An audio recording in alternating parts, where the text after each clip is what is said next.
Well, a critical meeting at the White House about the future of Greenland just wrapped up. President Trump has escalated threats for the U.S. to take over the Danish territory, saying today that anything less than having Greenland in U.S. hands is unacceptable. So joining us now is Jonas Parello-Plesner, the former Danish diplomat and now executive director of the Alliance of Democracies Foundation. Sir, thank you so much for being with us. Thank you. A pleasure. And just tell us, that meeting just wrapped up. A Danish official reportedly said a, quote, fundamental disagreement over Greenland remains with the White House. What else have you heard about that meeting today?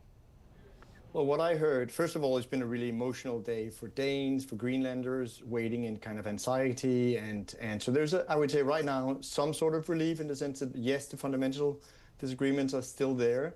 But there's also, what we at least heard come out of the meeting, the willingness to sit down a high-level working group that might try to address this. Denmark and Greenland has upped Arctic security over the last year. So we basically agree with President Trump that we don't necessarily want China, Russia in the Arctic, but we want to do this together in a collaborative way, as we've done for a number of years. And the U.S. has at numerous occasions and in treaties recognized kind of Danish sovereignty over Greenland. So we think there's some basic facts that also has to sort of govern that discussion.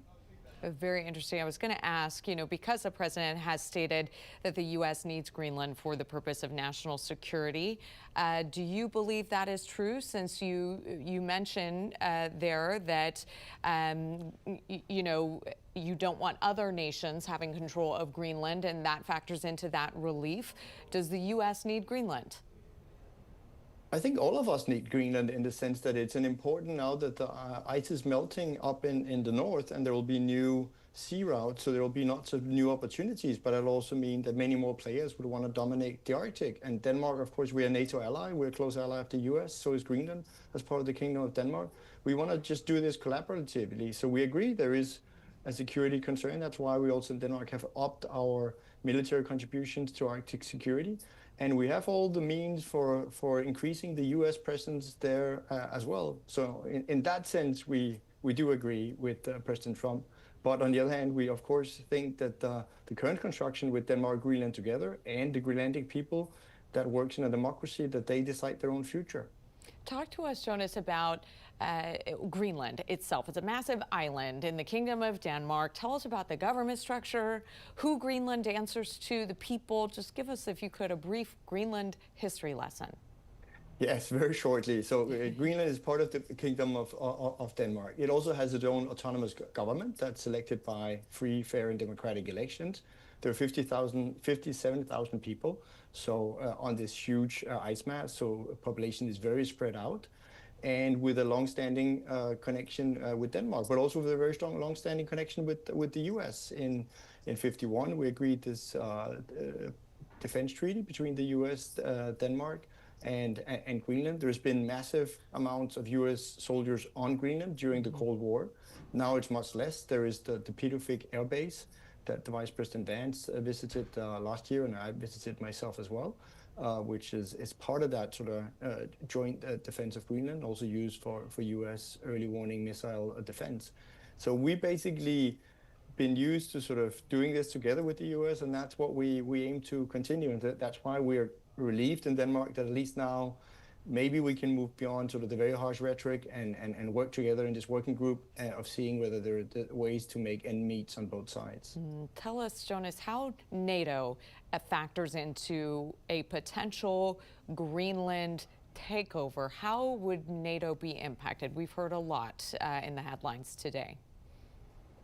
Yeah, it's almost like an impossible situation to really explain, in the sense that Greenland is covered by NATO's Article 5, is part of NATO's territory. I mean, the point why we, among allies, from the US to Denmark to Greenland to all the other European nations, have a defensive alliance is to defend us against outside enemies. So I think we don't see any reason why we should try to create sort of tension among allies. I mean, we do have a war raging in Ukraine where Putin would love to see NATO split. So we don't want that to happen. We want NATO to work collaboratively. We have agreed with President Trump that NATO members, including Denmark, needed to up their defense spending. Denmark is fast moving towards the new goal of the 5%. So in that sense, that's what we want to keep, that unity and against outside enemies. What would, you say that there are some alignments in thinking here. What would a positive agreement look like for the people of Greenland moving forward in your eyes and from your previous role? Well, I think they're open to, and so is Denmark, to discussing ways that the U.S. can up their security presence. The reality is actually that the U.S. over the last many presidents have cut down on presence in Greenland and the Arctic. So we wouldn't mind more U.S. military presence on the rare earths and the minerals that are in Greenland. Greenland's government and it has tried for years to reach out to American companies to maybe help develop the mining industry. I think we would also kind of welcome that. But of course, all of it based on a sort of still basis of equality among people and nations working together. And I think we completely agree with President Trump as well. We don't want China or Russia in any way to sort of rule over the Arctic. We want it to be a zone in the Western Hemisphere that's ruled among allies. So it really depends. What I'm hearing, Jonas, is the how this is done. There is a lot of agreement and common ground. The U.S. Presence has been beneficial in the past. That could be beneficial moving forward.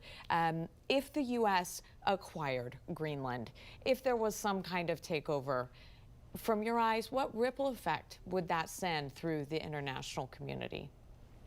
I think massive, at least for allies in NATO, that would in many ways destroy some of the foundation of NATO, that we are a defensive alliance against outside threats, not against each other.